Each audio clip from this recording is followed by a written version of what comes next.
읽겠습니다.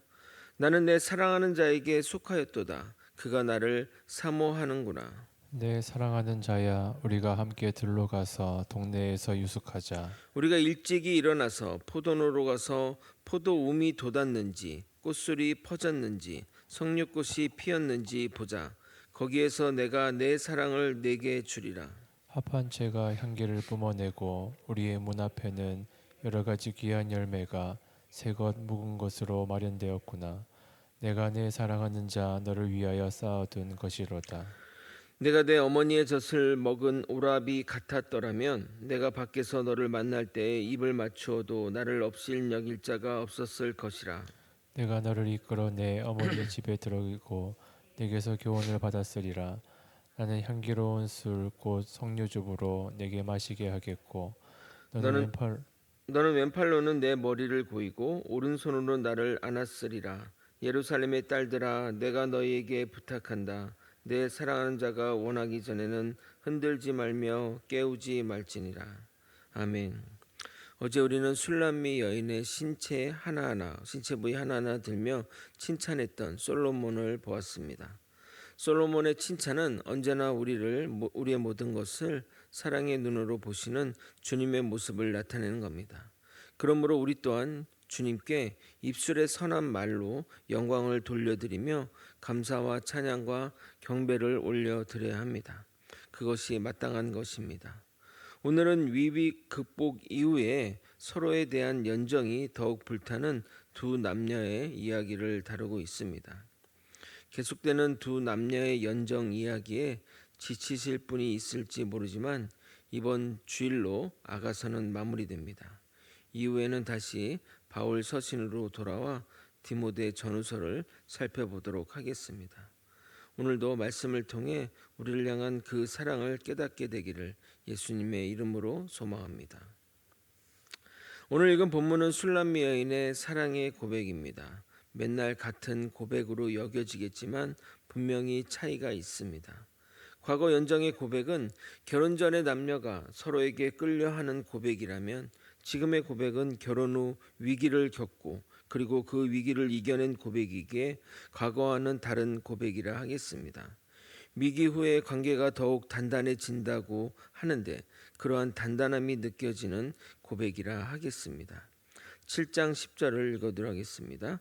나는 내 사랑하는 자에게 속하였도다. 그가 나를 사모하는구나. 술라미에는 이런 비슷한 표현을 아가서에서 이것 포함 3번 했습니다. 그런데 미묘하게 차이가 있음을 볼 수 있습니다. 먼저 2장 16절에서는 내 사랑하는 자는 내게 속하였고 나는 그에게 속하였도다. 아가서 6장 3절에서는 나는 내 사랑하는 자에게 속하였고 내 사랑하는 자는 내게 속하였으며 둘 다 같은 이야기를 하는 것 같지만 차이가 있습니다. 히브리어는 강조하는 구문이나 단어를 문 뒤에 위치시킵니다. 그래서 2장 16절에는 솔로몬이 자신에게 속한 것이 중요한 것이고 6장 3절에는 본인이 솔로몬에 속한 것이 중요한 것입니다. 그 반대 상황도 그렇게 기술했는데 오늘 본문은 내가 내 사랑하는 자매 속하였도다만 진술하고 그는 나에게 속하였다는 말을 하지 않는다는 겁니다. 이것은 여자가 결혼하고 나서 자신의 존재감이 사라지는구나. 점점 사랑이 이렇게 점점 존재감이 없어지구나. 이렇게 해석해서는 안 되고 자기 중심적인 사랑에서 점차 상대방 중심의 사랑으로 변하는 것으로 해석해야 합니다. 사랑이 익어갈수록 더욱 성숙해지는 겁니다. 이것은 영적으로 매우 큰 의미가 있습니다. 성도는 처음에 주님이 자신을 사랑하는 것만큼 자신도 주님을 사랑하는 것에 큰 의미를 둡니다. 그러나 믿음이 커갈수록 자신의 사랑, 하나님을 내가 사랑하는 것은 정말 아무것도 아니구나. 온전히 주님의 사랑으로 내가 사는구나 깨닫게 된다는 겁니다. 믿음이 성장할수록 그리고 주님의 깊은 사랑을 경험하면 경험할수록 자신의 사랑에 대한 강조는 사라지고 오직 주님의 사랑만이 자신의 마음속에 깊게 자리 잡게 되는 것입니다.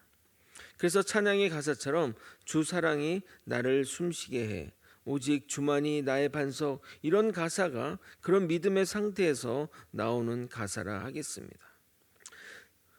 좀 더 적극적인 술람미 여인의 고백입니다. 11절입니다. 내 사랑하는 자야, 우리가 함께 들로 가서 동네에서 유숙하자. 기존의 술람미 여인은 신랑의 인도에 따라 수동적으로 움직였습니다. 그러나 본절에서는 수동적인 자세에서 벗어나 자발적으로 신랑에게 제안한 것입니다. 들로 가서 동네에서 유숙하자는 것은 사람들이 있는 곳을 떠나 신랑과 단둘이 거하고자 하는 그러한 마음을 표현한 것입니다. 영적으로 해석하면 주위에 방해 없이 주님과 깊은 영적 교제를 나누고픈 성도의 바람이라 하겠습니다.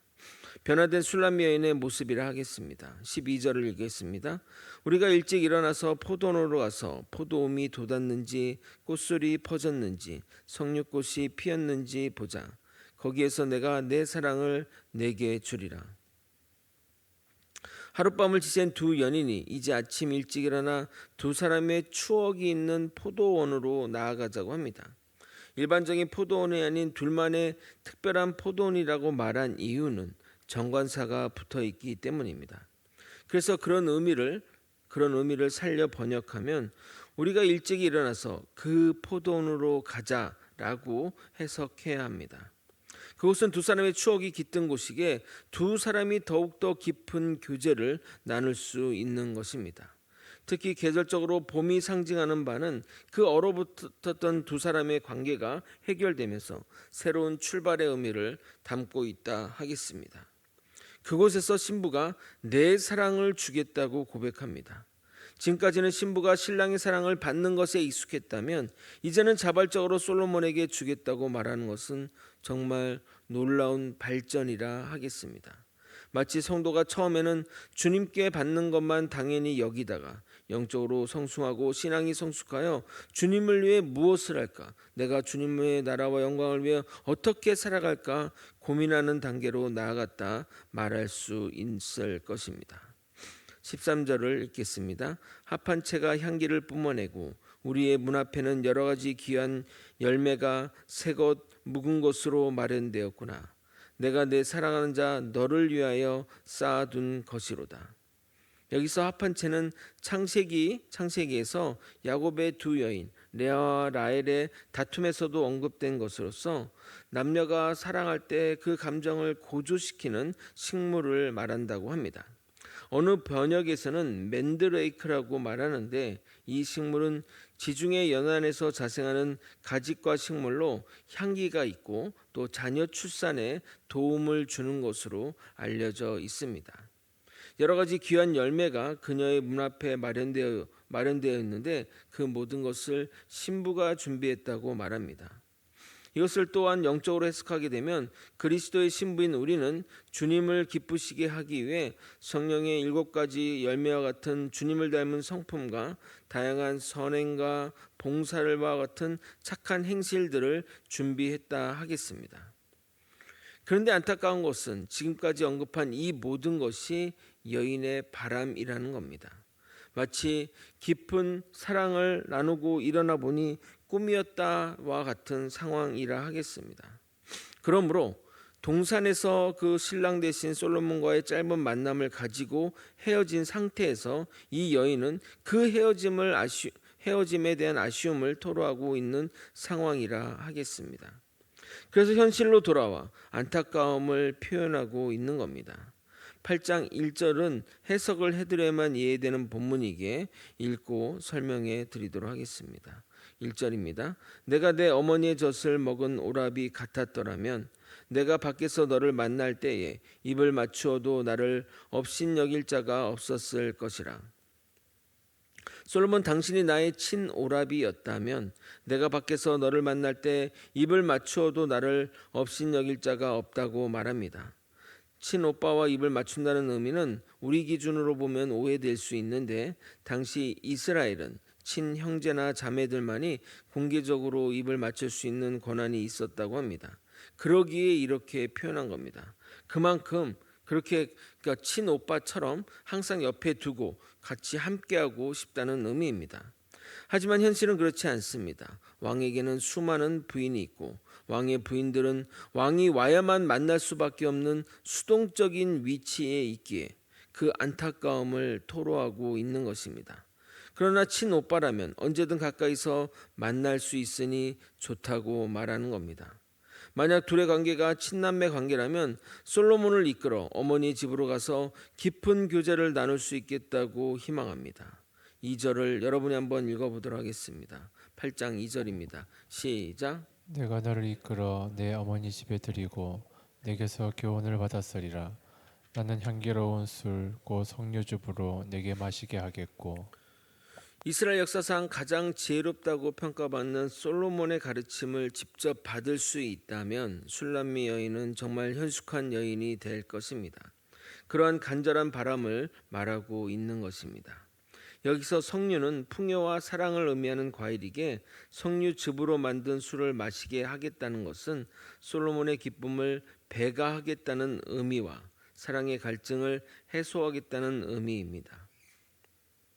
이어서 3절은 아가서 2장 6절과 동일한 내용이지만 2장 6절은 현실의 내용을 얘기한 것이고 8장 3절은 여인이 간절히 바라는 것을 말하고 있는 겁니다. 3절을 읽어드리겠습니다. 너는 왼팔로는 내 머리를 고이고 오른손으로는 나를 안았으리라. 실제 그런 일이 벌어지지 않았기에 안타까움 속에서 그랬으면 좋겠다고 하는 여인의 희망을 표하는 겁니다.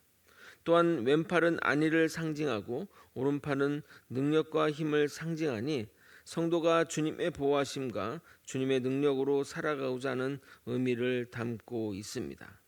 마지막 4절은 후렴구로서 신랑과의 사랑을 방해받지 않으려는 신부의 간곡한 부탁이 담겨 있습니다. 전에 다루었기에 더 이상 설명하지 않겠습니다. 말씀을 정리하겠습니다. 동산에서 신랑이신 솔로몬과의 짧은 만남 후에 슐람미 여인은 후유증이 남았는지 깊은 그리움을 나타냅니다. 그러나 과거와 달리 성숙한 모습을 보여줍니다.